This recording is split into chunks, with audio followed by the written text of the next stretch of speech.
नमस्कार, मैं हूं सत्यपाल और आप देख रहे हैं CWB हिंदी न्यूज। शक संवत 1947, विक्रम संवत 2082। आज आश्विन मास के शुक्ल पक्ष की अष्टमी तिथि और दिन मंगलवार है। तदनुसार अंग्रेजी तारीख 30 सितंबर सन 2025।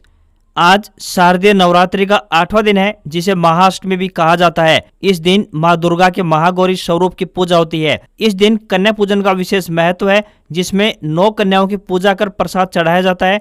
माना जाता है कि इस दिन की पूजा करने से माँ दुर्गा की विशेष कृपा होती है और जीवन के कष्ट दूर हो जाते हैं। सबसे पहले आज की सुर्खियां। 10 महीने के बाद हरियाणा कांग्रेस को मिले नए नेता। प्रदेशाध्यक्ष उदय भान सिंह को हटाकर दक्षिण हरियाणा के नेता को सौंपी कमान। हरियाणा में 18 दिन बाद बदला मौसम। करनाल में अचानक बारिश हुई। 4 जिलों में अलर्ट जारी। हरियाणा की तहसीलों में पेपरलेस रजिस्ट्री हुई शुरू। कुरुक्षेत्र से सीएम ने लॉन्च किया सिस्टम। किसानों पर खाद के साथ अन्य उत्पाद नहीं थोपे जाएंगे। जींद में मंत्री बेदी का आश्वासन।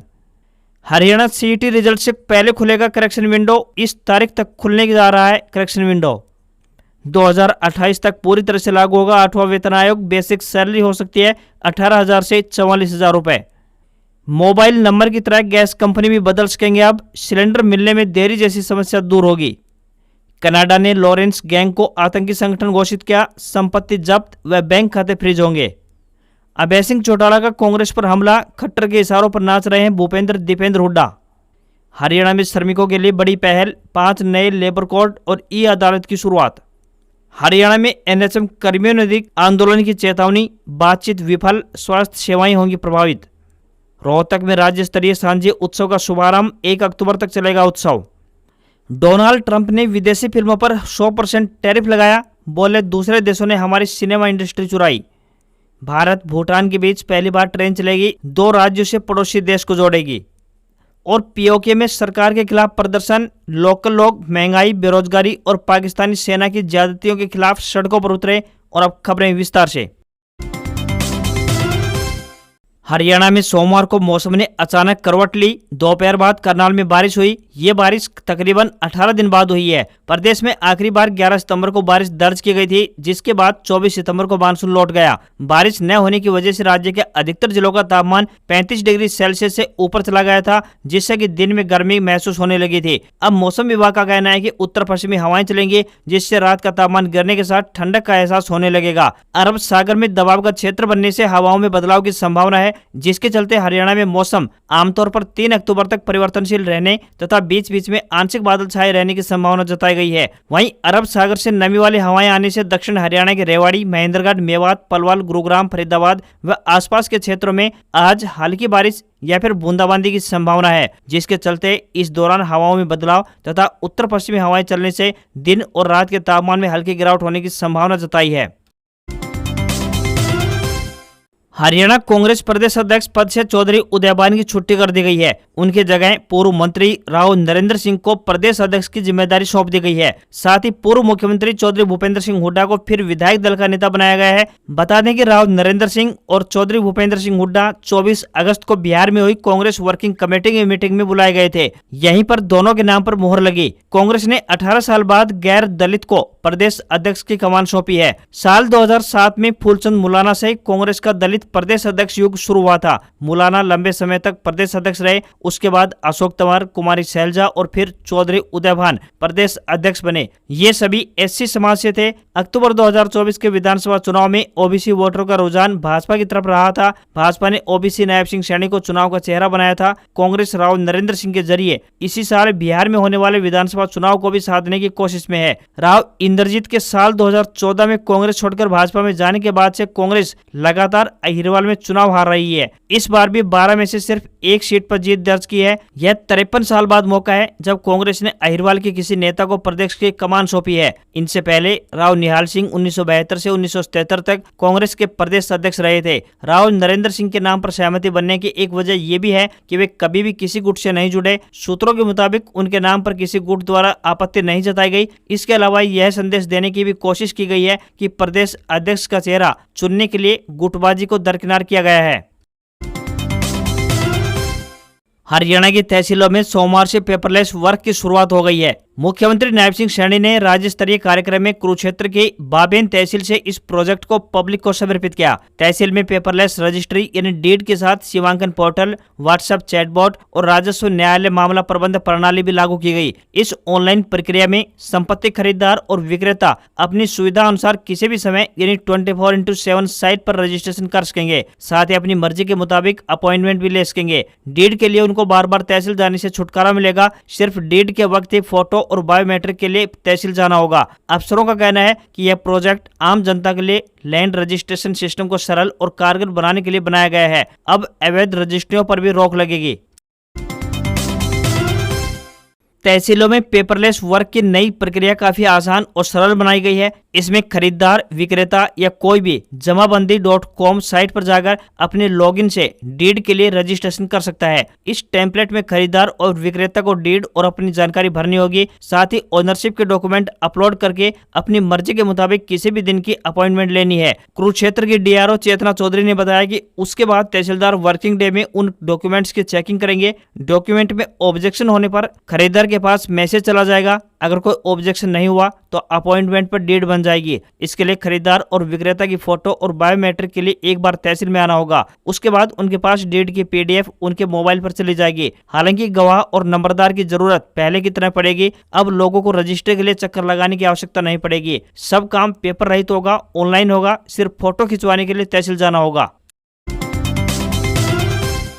हरियाणा लोक कला संघ रोहतक द्वारा कला एवं सांस्कृतिक कार्य विभाग हरियाणा के सहयोग से 3 दिवसीय राज्य स्तरीय सांझी उत्सव 2025 का शुभारंभ किया गया। उत्सव के दौरान सांझी माता पिता की पूरे विधि विधान के साथ पूजा अर्चना की गई और हरियाणवी परंपरा को जीवित रखने के लिए युवाओं को प्रेरित किया गया। सांझी उत्सव में मुख्य अतिथि के रूप में हरियाणवी कलाकार राघवेंद्र मलिक ने शिरकत की। वहीं महिलाओं ने पारंपरिक लोक कला सांझी की सुंदर झांकियां एवं चित्र प्रस्तुत किए। वहीं महिला कलाकारों और उत्सव में आई सैकड़ों दर्शक महिलाओं ने सांझी के लोकगीत गाकर हरियाणवी लोक संस्कृति को जीवंत किया। सरकार की तरफ से चल रहे सांझी उत्सव का उद्देश्य सांस्कृतिक परंपराओं को संजोने और नई पीढ़ी तक पहुंचाना है। यह उत्सव 1 अक्टूबर तक चलेगा। उत्सव में हरियाणा के लोक संस्कृति की झलक और पारंपरिक कला का अद्भुत संगम देखने को मिल रहा है।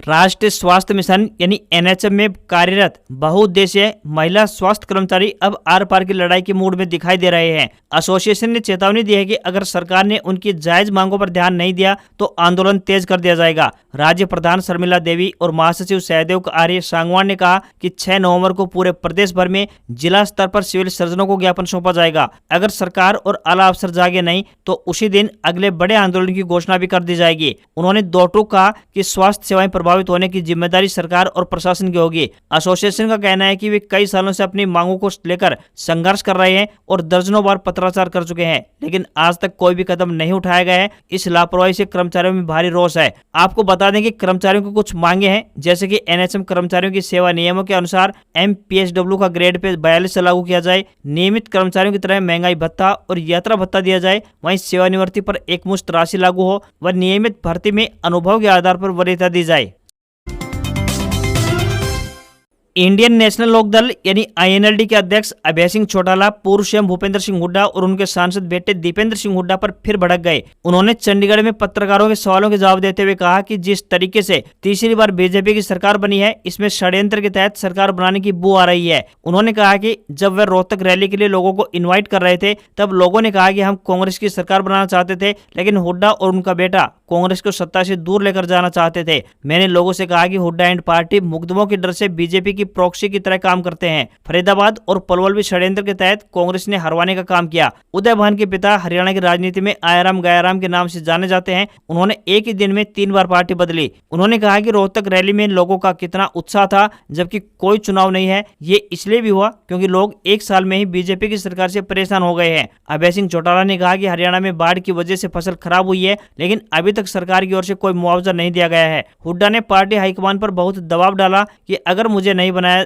तो कांग्रेस साफ हो जाएगी, लेकिन उन्होंने खुद को और कांग्रेस को कमजोर किया है। चौधरी वीरेंद्र सिंह, राव इंद्रजीत, कुलदीप बिश्नोई, किरण चौधरी, इन सभी के राजनीतिक परिवारों को हुड्डा ने कांग्रेस से दूर किया। ये सुरजेवाला और शैलजा को भी दूर निकालना चाहते हैं। ये सिर्फ अपने बेटे को स्थापित करना चाहते हैं। उन्होंने कहा कि हरियाणा सरकार की लाडो लक्ष्मी योजना महिलाओं के साथ भेदभाव है, ये उनका अपमान है। इसमें इतनी शर्तें हैं कि उसे पूरा करने में महिलाओं को दिक्कतें हो रही है। हरियाणा के जींद जिले में सामाजिक न्याय एवं अधिकारिता मंत्री कृष्ण कुमार बेदी ने किसानों को महत्वपूर्ण आश्वासन दिए हैं। उन्होंने कहा है कि सरकार की सर्वोच्च प्राथमिकता किसान हित है। वर्तमान धान सीजन में धान का एक एक दाना न्यूनतम समर्थन मूल्य यानी एमएसपी पर खरीदा जाएगा। साथ ही किसानों पर खाद के साथ कोई अतिरिक्त पेस्टिसाइड, दवाई या फिर बीज खरीदने का दबाव नहीं बनाया जाएगा। मंत्री ने मंडी में धान खरीद प्रक्रिया का जायजा लिया। साथ ही प्रशासन तथा संबंधित विभागों को उचित प्रबंध सुनिश्चित करने के निर्देश जारी किए। उन्होंने अधिकारियों, किसानों और आड़तियों के साथ बैठक भी की। किसानों द्वारा उठान में देरी की समस्या पर संज्ञान लेते हुए मंत्री ने आश्वासन दिया कि खरीदी गई धान का उठान समय पर होगा। उन्होंने ट्रांसपोर्टरों को तत्काल उठान के निर्देश दिए ताकि मंडी में भीड़ और जाम की स्थिति न बने और किसानों को धान लाने में कोई भी परेशानी का सामना न करना पड़े। उन्होंने आगामी गेहूं बिजाई के सीजन के लिए मंत्री ने डीएपी खाद की पर्याप्त उपलब्धता सुनिश्चित करने का भी आश्वासन दिया। उन्होंने कहा कि सरकार यूरिया और डीएपी की उपलब्धता के लिए पुख्ता प्रबंध करेगी। यह खाद गाँव में स्थित सहकारी समितियों में भी उपलब्ध करवाया जाएगा। हरियाणा के पलवल में नाबालिग हिंदू लड़की को मस्जिद में ले जाकर जबरन धर्म परिवर्तन कराने के मामले में प्रदेश के खेल मंत्री गौरव गौतम की एंट्री हो गई है। मंत्री गौतम पलवल के लघु सचिवालय में पहुंचे जहां लोग प्रदर्शन कर रहे थे। मंत्री को देखकर लोगों ने कहा कि मस्जिद को तुड़वा दो। इस पर मंत्री ने कहा कि समय रहते सभी चीजें ठीक होंगी, आप तसल्ली रखिए, भरोसा रखो, पुलिस भी आपकी है और जनप्रतिनिधि भी आपका है। अच्छा एक्शन होगा और तबीयत से इलाज होगा, चिंता ना करो। खेल मंत्री ने कहा कि कुछ लोग अपना वेश बदलकर हमारे धर्म पर चोट करना चाहते हैं। मेरे छोटे भाई बहनों से यह आग्रह है कि ऐसे किसी भी चक्कर में ना फंसे, क्योंकि सनातन एक ऐसी संस्कृति है जो आपको अच्छे रास्तों पर लेकर जा सकती है। यह वक्त सनातन के साथ मजबूत बने रहने का है। मंत्री ने आगे कहा, राष्ट्र विरोधी ताकतें हिंदुस्तान के अंदर एक्टिव हैं जो भारत को तोड़ना चाहती है। एक बात कहते हैं कि बटोगे तो कटोगे और एक रहोगे तो सेफ रहोगे और नेक रहोगे। मंत्री ने कहा कि यह मंत्र लेकर यहाँ से जाइएगा। जल्द ही आप मोबाइल नंबर पोर्टेबिलिटी की तरह अपना गैस कनेक्शन भी किसी भी कंपनी में बदल सकेंगे। इससे कंज्यूमर्स को ज्यादा चॉइस मिलेगी और सर्विस बेहतर होगी। अभी आप उसी कंपनी के अंदर डीलर बदल सकते हैं। मसलन अगर आप इंडियन गैस के कस्टमर हैं तो अन्य कंपनी में जाना मुमकिन नहीं था। ऐसा इसलिए था क्योंकि नियमों के मुताबिक सिलेंडर सिर्फ उसी कंपनी से रिफिल कराया जा सकता है जिसने उसे जारी किया हो। नई व्यवस्था में अब ये पुरानी लिमिट हटाई जाएगी। इसमें आप किसी भी कंपनी में स्विच कर जाएंगे। अगर लोकल डीलर ठीक से काम न करे तो दूसरी कंपनी के नजदीक की डिस्ट्रीब्यूटर से रिफिल लेने की सुविधा मिलेगी। अभी डिटेल्स फाइनल नहीं है, इसलिए स्विच कैसे कर पाएंगे इसकी जानकारी बाद में आएगी। भारत में फिलहाल 3 प्रमुख सरकारी ऑयल मार्केटिंग कंपनियां घरेलू और कॉमर्शियल एलपीजी कनेक्शन देती हैं। ये कंपनियां हैं इंडियन ऑयल कॉर्पोरेशन लिमिटेड यानी IOCL। ये सबसे बड़ी कंपनी है जो पूरे देश में इंडियन नाम से एलपीजी सिलेंडर की सप्लाई करती है। वहीं भारत पेट्रोलियम कॉर्पोरेशन लिमिटेड यानी BPCL है। यह दूसरी बड़ी कंपनी है जो भारत गैस के नाम से घरेलू और कॉमर्शियल दोनों तरह से कनेक्शन उपलब्ध करवाती है। वहीं हिंदुस्तान पेट्रोलियम कॉर्पोरेशन लिमिटेड यानी HPCL है। ये तीसरी सरकारी कंपनी है जो HP गैस के नाम से LPG कनेक्शन देती है।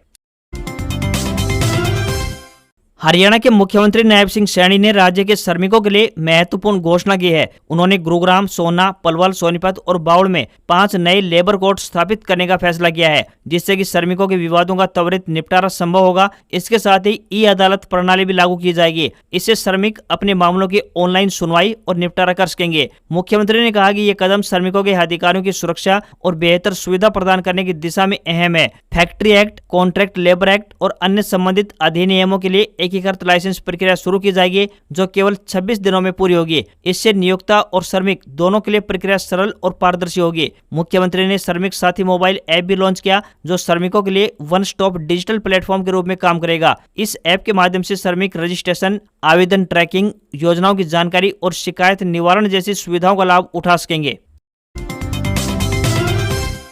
हरियाणा के महिला एवं बाल विकास विभाग यानी WCD ने मिशन वात्सल्य, मिशन शक्ति, चाइल्ड हेल्पलाइन, महिला हेल्पलाइन जैसी योजनाओं के लिए विभिन्न पदों पर भर्ती के लिए आवेदन प्रक्रिया की शुरुआत की है। उम्मीदवारों को इस भर्ती के लिए ऑफलाइन माध्यम से आवेदन करना होगा। ये भर्ती कॉन्ट्रैक्ट बेसिस पर की जाएगी। एजुकेशनल क्वालिफिकेशन की बात करें तो पद के अनुसार मास्टर्स डिग्री से लेकर ग्रेजुएशन, LLB, डिप्लोमा, 10वीं व 12वीं के पास उम्मीदवार इन पदों के लिए आवेदन कर सकते हैं। न्यूनतम आयु 18 साल और अधिकतम आयु 42 साल तय की गई है। सैलरी 14,000 रुपए से लेकर 44,023 रुपए प्रति माह मिलेगी। आवेदन पत्र ऑफिशियल वेबसाइट wcdsry.gov.in के माध्यम से डाउनलोड कर सकते हैं।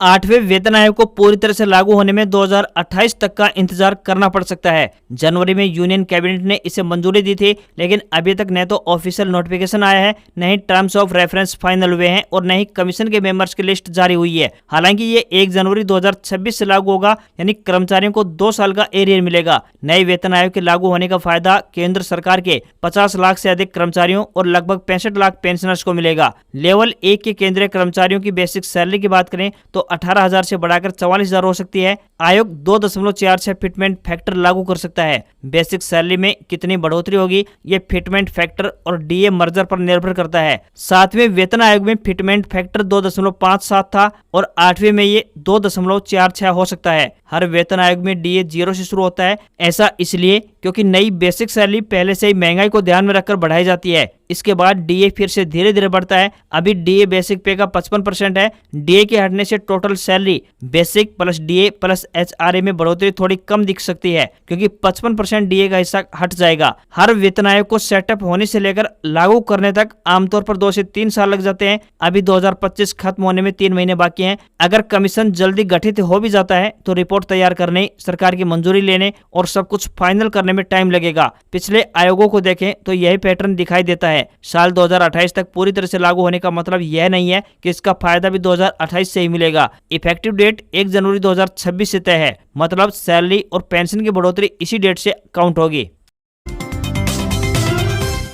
हरियाणा में 26 व 27 जुलाई को संयुक्त पात्रता परीक्षा यानी सीईटी का आयोजन हो चुका है। ग्रुप सी के सरकारी पदों के लिए हुए सीईटी के रिजल्ट का रास्ता अब साफ हो चुका है। पंजाब एवं हरियाणा हाईकोर्ट की तरफ से नॉर्मलाइजेशन से जुड़े मामले में याचिका खारिज की जा चुकी है। ऐसे में अब हरियाणा स्टाफ सिलेक्शन कमीशन यानी HSSC द्वारा सीईटी का परिणाम जारी करने में कुछ समस्या दिखाई नहीं दे रही है। इससे पहले रिजर्व कैटेगरी के सर्टिफिकेट को लेकर करेक्शन करने के लिए पोर्टल खोला जाएगा। करेक्शन के लिए 3 दिन का वक्त दिया जा सकता है। सूत्रों के अनुसार 10 अक्टूबर तक पोर्टल खोला जा सकता है। सीईटी का रिजल्ट भी 17 अक्टूबर तक घोषित किया जा सकता है। इसके बाद ग्रुप डी सीईटी की प्रक्रिया आगे बढ़ेगी।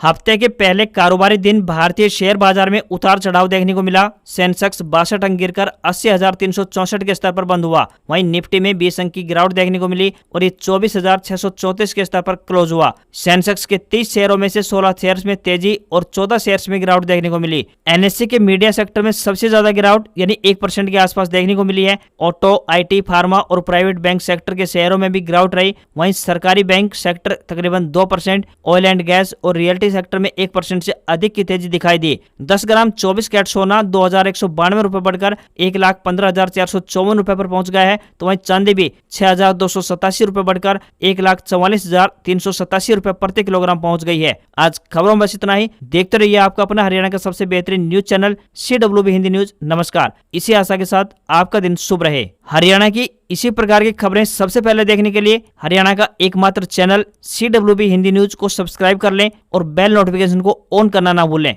नमस्कार।